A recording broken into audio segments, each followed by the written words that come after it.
Happy Friday. I know it's been a few weeks. I know stuff's been going on.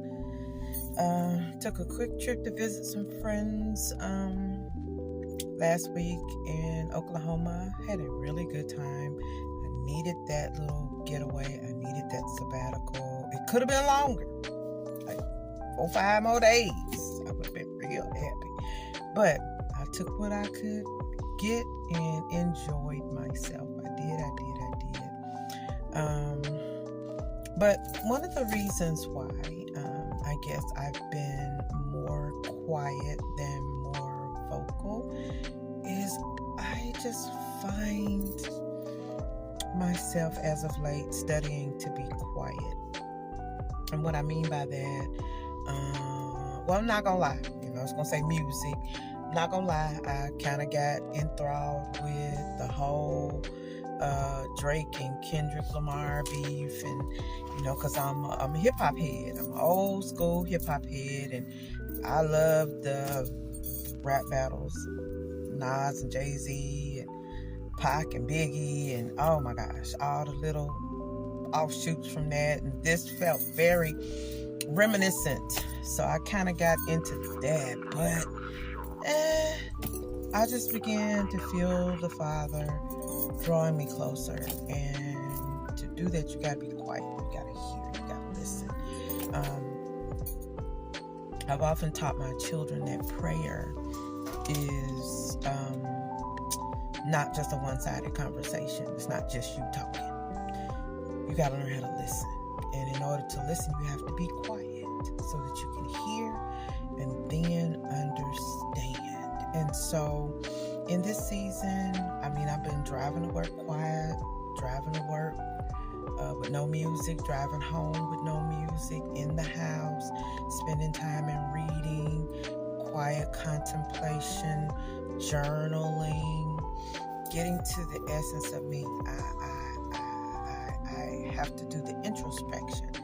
As we have completed Passover and are counting the Omer up to Shavuot, or the Feast of Weeks, or as some call Pentecost.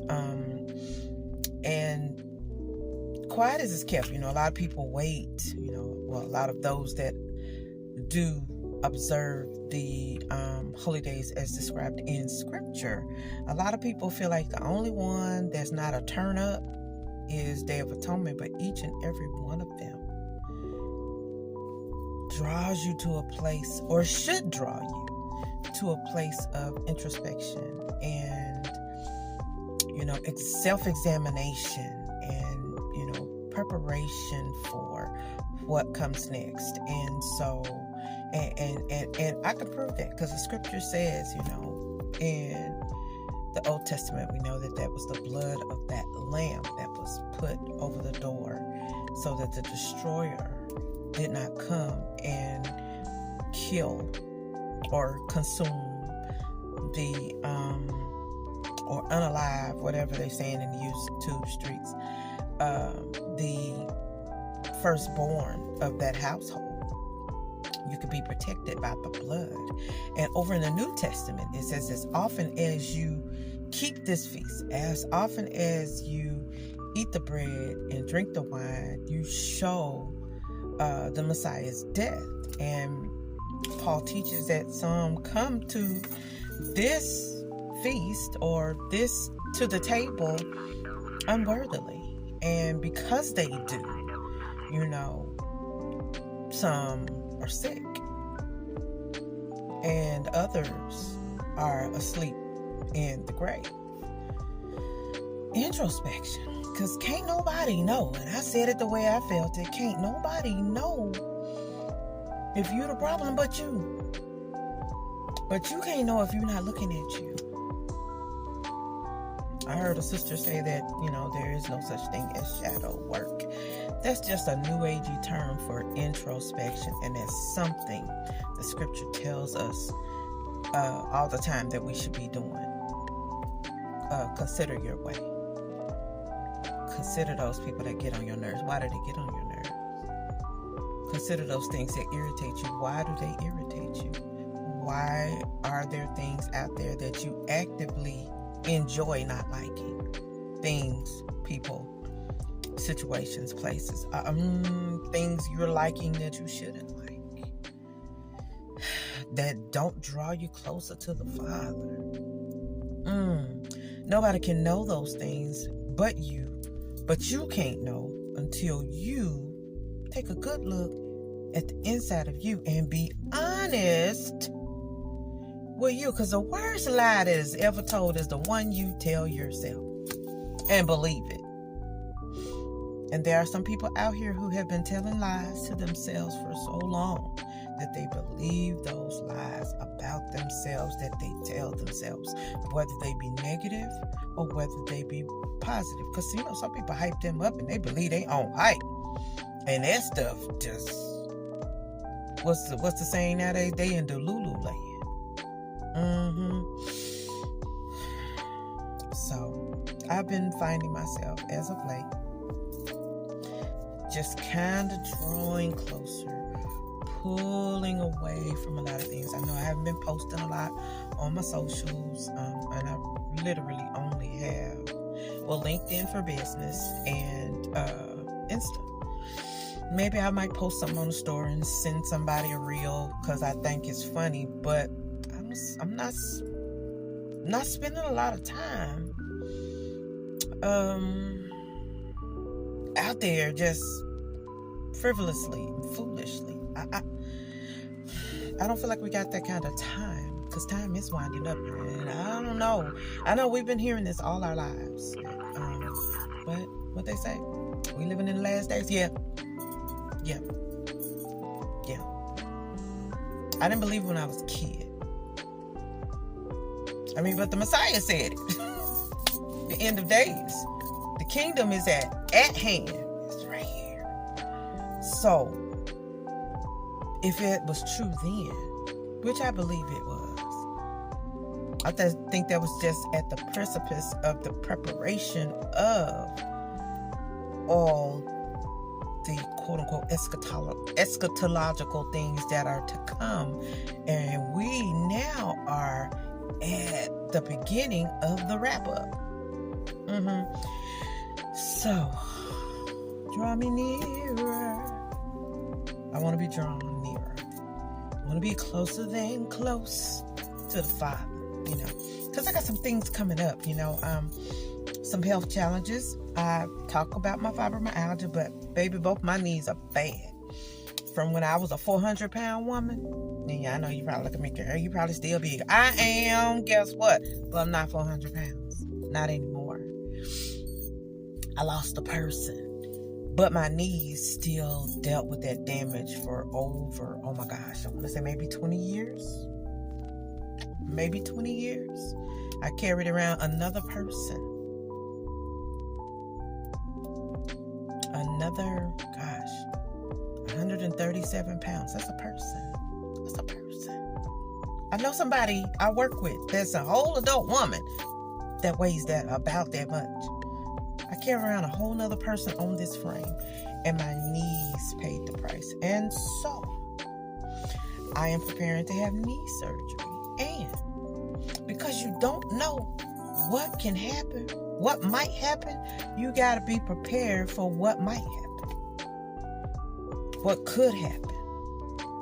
And in that, I got to be prepared in the event. Now, I'm not speaking nothing ill on me, but what's the saying? Stay ready so you don't have to get ready. That's where I'm at. That's where I am right now, in the middle of still in my mind, still in my spirit, imparting things into my children and into just allowing the Father to speak to my spirit, and stealing my soul, which is my will, my mind, and my emotions. Whatever y'all wants to do, I'm available. I'm available to you. That's where I am right now. And so, if you don't see me every week, you know what I'm on. Say a prayer for me. Say a prayer for me. Because I'm in this thing to be better. If anyone says, oh, they got it, they know it all, they have no sin, the scripture says they are a liar. A liar. And baby, I ain't got time to be lying. Again, not to myself. Those lies are never worth it. Because the rest of the world that know you, they know. If they never say a word, they know. And even the things they don't know, you know. We know where we're wrong. We know where we're lazy, where we're slowful, where we got things in our mind that we may not ever say or ever do.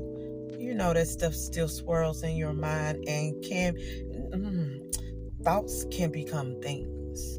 And if you don't check that part up, I don't know. I don't know. And since I don't know, that's why I'm working on me. Getting closer. Drawing nearer to the Father. So that I can be prepared for what comes. And if nothing comes, guess what? I'm ready. And I'm going to be good. And you are too. So there's absolutely nothing wrong with taking the time to spend in the presence of the Father. In silence. Letting your thoughts run. Because you can't call those thoughts captive if you don't even take the time to assess them.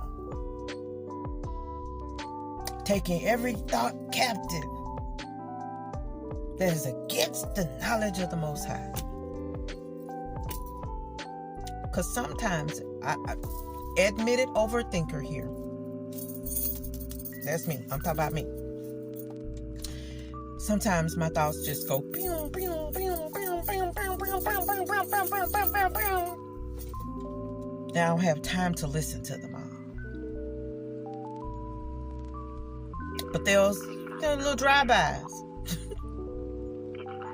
I don't have time. No, that's not the truth. Let me state that correctly. I don't have time to analyze and check them all, but I hear them all. Those things that tell me I'm not loved, those thoughts that say you're ugly, those things that tell me I'm inadequate, that I'm a fraud, you don't know what you're doing, oh my gosh, who are you to, because I know that some of those thoughts are not my thoughts. Those try to get implanted, but guess what?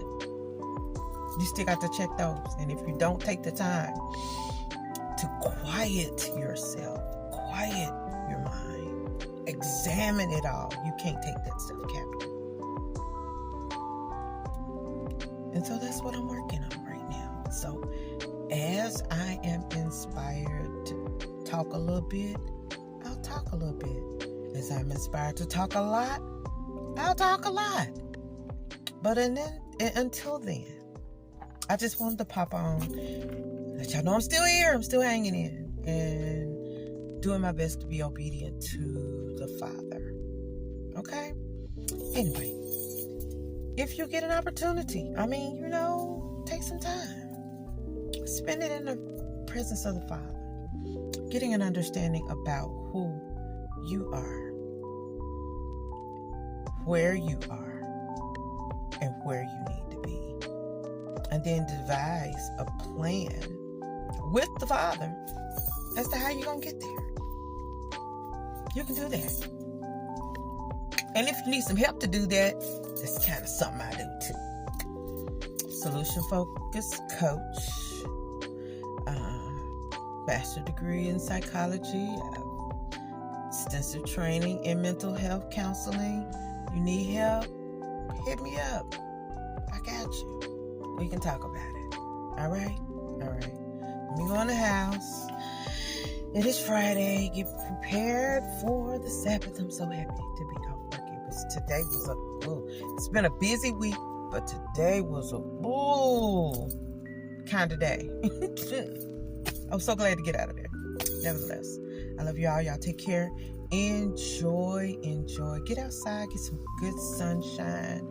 Get a little exercise. I plan to do a little gardening on Sunday. Gotta thin out. That's the word. My melon plants, repot my cucumber and my mint. My potatoes are growing up. I gotta heal them up a little bit more so I can get a few more tubers out of that container. I'm trying to do the dang thing. The lady at work wants to trade. She wants melons because she has a great overproduction of cucumbers. So we gonna trade out because only one of my cucumber plants survived. It is what it is, and it is what it is. Anyway, I will get going and allow you to get on with the rest of your Friday evening. Take care. Love you. Bye.